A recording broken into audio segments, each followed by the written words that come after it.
How to log out of your CapCut account. Hey everyone, welcome back to the channel. In today's video, I'll be showing you how to log out of your CapCut account. So logging out can help secure your projects, especially when you are using shared devices. So now without further ado, let's get started. So first thing first, open the CapCut app on your phone.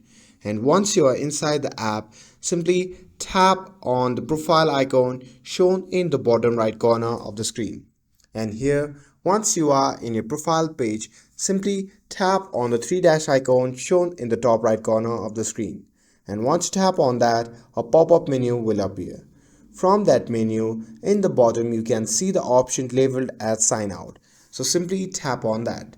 And once you do that, you will be logged out of your CapCut account. And that's it. That's how you can log out of your CapCut account. With this, if you found this video helpful, then don't forget to like, share and subscribe to get updated for more videos. Thanks for watching and I'll see you in the next video.